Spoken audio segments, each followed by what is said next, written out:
में बिहार में रेलवे की नौकरी के लिए वहां पे युवाओं ने क्या किया और क्या हुआ, इसके बारे में आपने नहीं बोला। गरीब हिंदुस्तान के पास आज रोजगार नहीं है। प्रेसिडेंशियल एड्रेस में बेरोजगारी के बारे में एक शब्द नहीं था और पूरे हिंदुस्तान में आज हिंदुस्तान का युवा रोजगार ढूंढ रहा है। हर स्टेट में, उत्तर प्रदेश, बिहार, सब जगह हिंदुस्तान का युवा एक ही चीज मांग रहा है, रोजगार हमें दे दो। और आपकी सरकार नहीं दे पा रही। आपको मैं आंकड़ा देना चाहता हूं। इस पिछले साल 3 करोड़ युवा रोजगार खोए हैं। आप बात करते हो रोजगार देने की। 2021 में 3 करोड़ युवा रोजगार खोए हैं। 50 साल से सबसे ज्यादा बेरोजगारी आज हिंदुस्तान में है। आपने मेक इन इंडिया की बात की, स्टार्टअप इंडिया की बात की, मगर जो रोजगार हमें, हमारे युवाओं को मिलना चाहिए वो नहीं मिला और जो था वो गायब हो गया। और ये सच्चाई है और इस सच्चाई को आप ही पहचानते हो, क्योंकि आपने भी अपने भाषणों में रोजगार के बारे में कुछ नहीं कहा। कितना रोजगार पैदा किया गया है, किस प्रकार किया गया है, उसके बारे में आपने नहीं बोला और आप बोल भी नहीं पाएंगे, क्योंकि अगर आप बोलेंगे तो हिंदुस्तान का युवा आपकी ओर देख के कहेगा कि ये मजाक कर रहे हैं। तो ये स्थिति पैदा कैसे हुई? ये दो हिंदुस्तान पैदा कैसे हुए?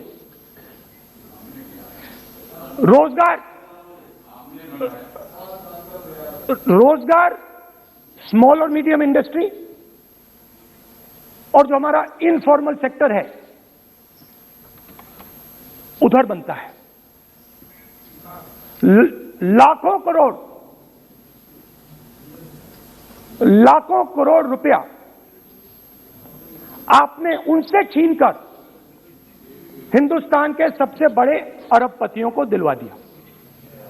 आपने पिछले 7 साल में अनऑर्गेनाइज सेक्टर और स्मॉल और मीडियम इंडस्ट्री पर एक के बाद एक आक्रमण किया है।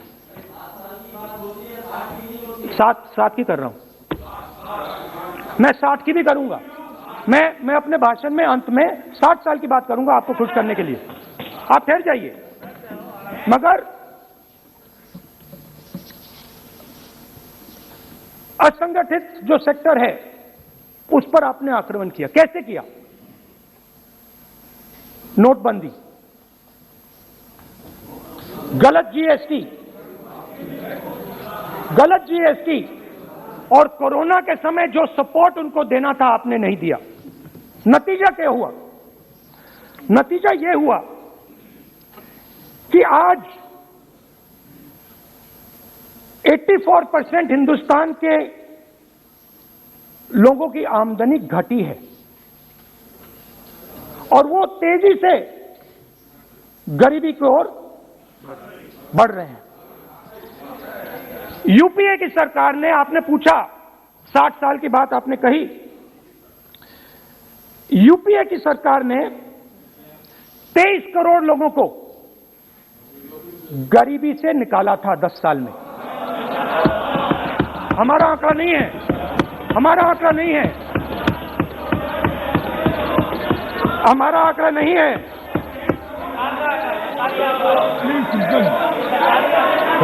आप हंसिए, हमारा आंकड़ा नहीं है,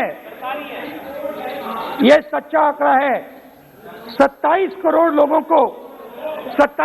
लोगों को हमने गरीबी से निकाला था और 23 करोड़ लोगों को आपने गरीबी में वापस डाल दिया।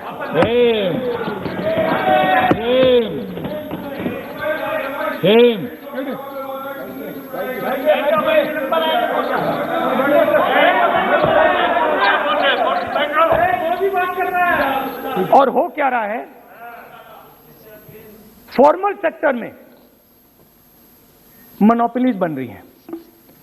किसी भी आप सेक्टर में देखिए, और सबसे दो मोनोपोलिस्ट के बारे में थोड़ा सा बोलूंगा। उसको वो कोरोना के समय अलग अलग वेरिएंट्स आते हैं ना, डेल्टा, ओमिक्रॉन, वो AA वेरिएंट है। और वो पूरा का पूरा हिंदुस्तान की जो अर्थव्यवस्था है उसके अंदर फैल रहा है। आपने बात उठाई तो मैं उसके बारे में पहले बोल देता हूं। एक व्यक्ति को, नाम नहीं लूंगा, एक व्यक्ति को हिंदुस्तान के सब पोर्ट्स, ब्रांड का नाम अडानी, अडानी ब्रांड है वो, ब्रांड, हिंदुस्तान के सब पोर्ट्स, हिंदुस्तान के सब airport, power, transmission, mining, green energy, gas distribution, edible oil, जो भी हिंदुस्तान में होता है उधर अदानी जी दिखाई देते हैं।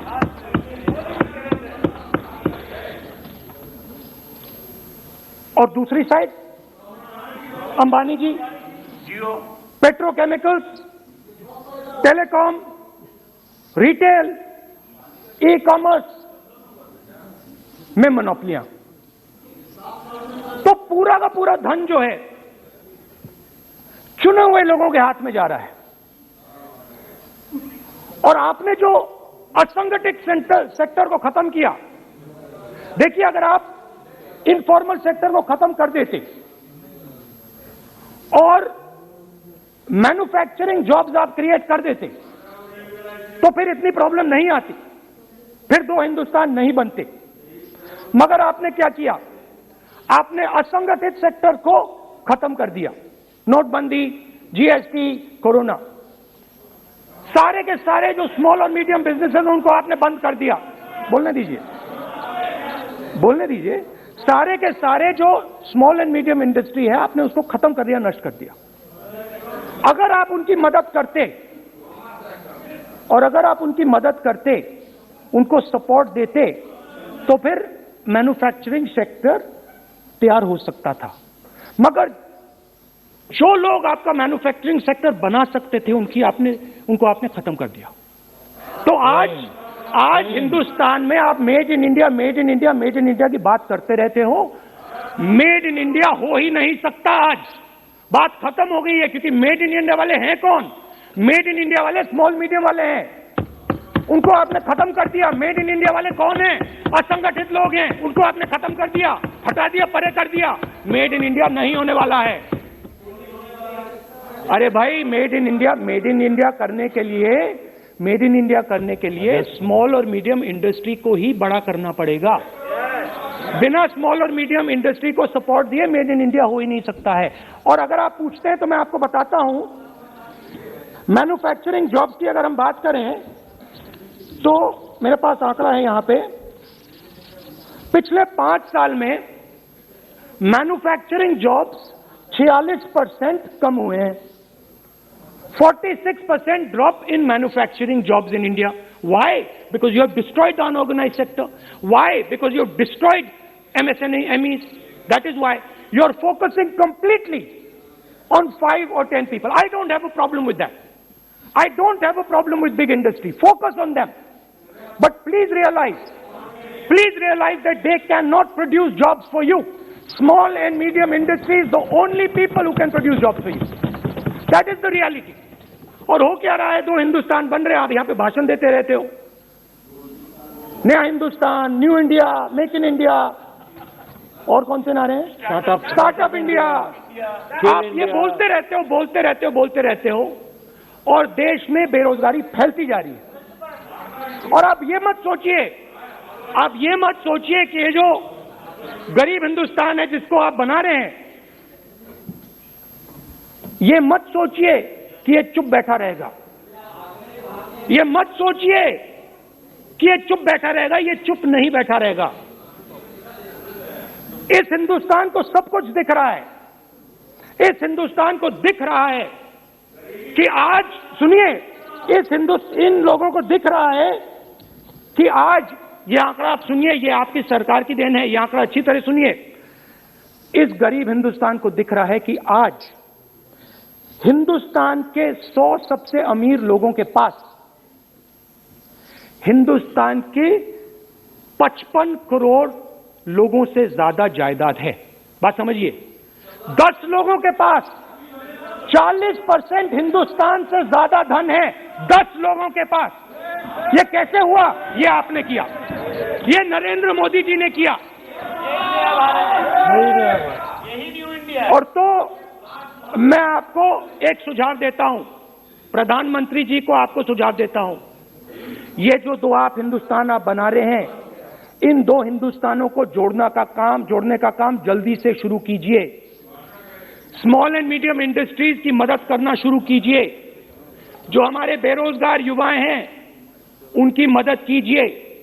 और ये जो आप पूरा का पूरा धन इन्हीं 5-10 लोगों को दे रहे हो, क्योंकि ये आपकी मार्केटिंग करते हैं, आपको टीवी, व्हाट्सएप, फेसबुक पे लगाते हैं, ये काम आप बंद कीजिए, नहीं तो देश का नुकसान होगा। आपका नहीं, देश का नुकसान होगा। तो पहला मेरा सुझाव यह है, नंबर 2 और नंबर 3 भी है, अभी आएगा वो। और वो जो आपने 60 साल की बात कही थी, वो नंबर 3 में आएगा। Now I'd like to speak. There are, आप तो now there are 2 competing visions of this country, which is frankly the main difference between us and them. If you read the Constitution of India, you will find, and many of my colleagues who have not read it should look at it, you will find that India is described as a union of states. India is not described as a nation, it is described as a union of states. What does that mean?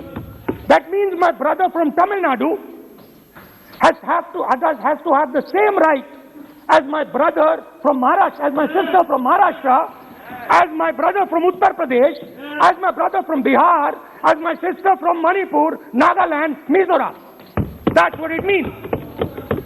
What it means, Jammu Kashmir, of course, Jammu Kashmir, Nagaland, of course, Andaman Nicobar, of course. That is Lakshadweep. Now what is the difference? You have to understand this. This is a serious matter. I would like to have your view on it. And I would like this Parliament House to start serious discussions instead of the type of discussions that we're having. That is why it is serious. It is serious, and I would like a serious response. Right? What I heard, frankly, what I heard in the first address today was not serious. What I heard Mr. Dwivedi say was not serious. It did not behoove this House. It was not at the standard that this House should be used to. It is not at the standard that India should watch. Now, let me come back to the discussion. Let me come back to the discussion, Speaker Sir. There are 2 visions.